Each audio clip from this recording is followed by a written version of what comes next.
നിങ്ങൾക്ക് ബീഫ് എന്താണെന്ന് അറിയാമോ? അതായത് കഴിക്കുന്ന ബീഫല്ല, മറ്റൊരു ബീഫ്. അതായത് റാപ്പ് കൾച്ചറിൽ ബീഫ് എന്ന് പറഞ്ഞാൽ രണ്ട് റാപ്പേഴ്സ് തമ്മിലുള്ള ഫൈറ്റ് ആണ്. ഫിസിക്കൽ ഫൈറ്റ് അല്ല, വാക്കുകൾ കൊണ്ടുള്ള ഫൈറ്റ്. പലപ്പോഴും ഏതെങ്കിലും സോഷ്യൽ മീഡിയ വഴിയോ അല്ലെങ്കിൽ ഏതെങ്കിലും ട്രാക്ക് ഇറക്കുമ്പോഴോ മറ്റോ ആണ് ഇവരുടെ ഏറ്റുമുട്ടലുകൾ പുറം ലോകം അറിയുന്നത്. അപ്പോൾ ഇങ്ങനെ പരസ്പരം അപമാനിക്കാനും തർക്കിക്കാനും വേണ്ടി മാത്രം എഴുതുന്ന ട്രാക്കിനെയാണ് ഡിസ് ട്രാക്ക് എന്ന് പറയുന്നത്.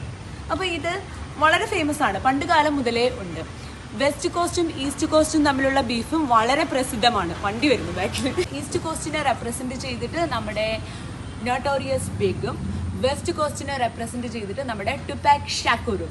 അങ്ങനെ ഇവർ രണ്ടുപേരും മരണപ്പെട്ടു പോയി. ഇവർ ഭയങ്കര ബീഫായിരുന്നു ആ കാലഘട്ടത്തിൽ. ഇവരുടെ മരണം തന്നെ ഭയങ്കര ദുരൂഹതയിലാണ്. ഈ വാക്പോര് കാരണമാണോ മരിച്ചതെന്ന് പോലും അറിയില്ല. ഇനി ഇപ്പോഴത്തെ കാലഘട്ടത്തിൽ വരികയാണെങ്കിൽ നിങ്ങൾക്ക് അറിയുന്ന രണ്ട് ആർട്ടിസ്റ്റുകളുണ്ട്. ഒന്ന് കെൻഡ്രിക് ലാമർ, മറ്റേ ആള് ഡ്രേക്ക്. ഇവർ തമ്മിലുള്ള ബീഫും വളരെ പ്രസിദ്ധമാണ്. ഇത് പണ്ട് മുതലേ തുടങ്ങിയിട്ടുണ്ടെങ്കിലും ഒരു 2024 തുടക്കത്തിലാണ് ഇത് കയറി ഇങ്ങ് കൊളുത്തുന്നത്.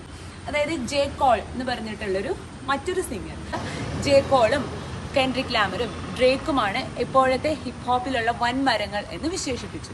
ഇത് ലാമറിന് ഇഷ്ടമായില്ല. അപ്പോൾ പുള്ളി എന്ത് ചെയ്തു? ലൈക്ക് ദാറ്റ് എന്നും പറഞ്ഞ് മറ്റൊരു ട്രാക്ക് എഴുതി. അത് ആർക്കും ഇഷ്ടമായില്ല, ഡ്രേക്കിന് ഇഷ്ടമായില്ല. അപ്പോൾ ഡ്രേക്ക് എന്ത് ചെയ്തു? പുഷപ്പ് എന്നും പറഞ്ഞിട്ട് മറ്റൊരു ട്രാക്ക് എഴുതി. അപ്പോൾ അതിൽ ലാമറിനെ മാത്രമല്ല പരാമർശിക്കുന്നത്, മറ്റ് ആർട്ടിസ്റ്റുകളെയും പ്രൊഡ്യൂസർമാരെയൊക്കെ പരാമർശിക്കുന്നുണ്ട്. ഉദാഹരണത്തിന് അപ്പോഴത്തെ ഒരു പ്രൊഡ്യൂസർ ഉണ്ട്, മെട്രോ ബൂമിൻ. അപ്പോൾ അയാളെ പറ്റി എഴുതിയിട്ടുള്ള ഒരു ലൈൻ ഉണ്ട്, മെട്രോ ഷട്ട് യുവർ ഹോ മേക്ക് സം ഡ്രംസ് എന്ന് പറയുന്നുണ്ട്. വേറൊരു അമേരിക്കൻ റാപ്പറായിട്ടുള്ള റിക് റോസിനെ, അല്ലെങ്കിൽ കനേഡിയൻ സിംഗറും സോങ് റൈറ്ററുമായിട്ടുള്ള ദ വീക്കെൻഡ്, ഇവരെല്ലാവരെയും പരാമർശിക്കുന്നുണ്ട്. പിന്നെ ഇതിന് മറുപടിയായിട്ട് ലാമർ നോട്ട് ലൈക്ക് അസ് എന്ന് പറഞ്ഞിട്ട് മറ്റൊരു ട്രാക്ക് എഴുതി. ഇങ്ങനെയാണ് ഈ റാപ്പ് കൾച്ചറിലെ ബീഫ് വർക്ക് ചെയ്യുന്നത്.